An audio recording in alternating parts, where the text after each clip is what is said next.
Si l'on examine les baptêmes rapportés dans les évangiles et dans le livre des Actes, il semblerait que tout ce qui était nécessaire pour se faire baptiser était d'être un disciple de Jésus ou de Jean-Baptiste dans les 4 évangiles, ou d'être un chrétien pieux dans le livre des Actes.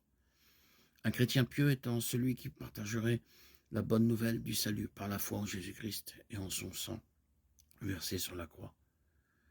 C'est parce qu'ils croyaient à cette bonne nouvelle que les gens étaient alors disposés ou désireux de se faire baptiser. Pierre et les apôtres baptisèrent un grand nombre de personnes dans Acte 2, car ils répondaient au message concernant le Christ. Plus tard, Philippe, qui avait d'abord été choisi pour distribuer de la nourriture aux veuves de l'église de Jérusalem, prêcha l'évangile en Samarie et y baptisa les croyants. Acte 6-8. Plus tard encore, Paul baptisa certains de ceux qui avaient mis leur confiance en Christ au cours de son travail missionnaire, mais laissa apparemment aussi d'autres baptisés à sa place. Acte 16-33.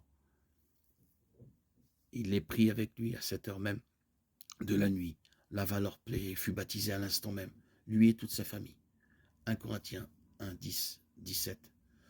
Je vous exhorte, frères, par le nom de notre Seigneur Jésus-Christ, à tenir tous un même langage et à ne point avoir de division parmi vous, mais à être parfaitement unis dans un même esprit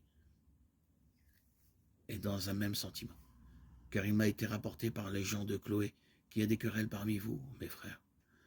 Je veux dire que chacun de vous dit « je suis de Paul, je suis d'Apollos, ou je suis de Céphas, ou je suis de Christ ». Le Christ est-il divisé? Paul a-t-il été crucifié pour vous? Ou avez-vous été baptisé au nom de Paul? Je rends grâce à Dieu de ce que je n'ai baptisé aucun de vous, excepté Crispus et Gaius, afin que personne ne dise que vous avez été baptisés en mon nom.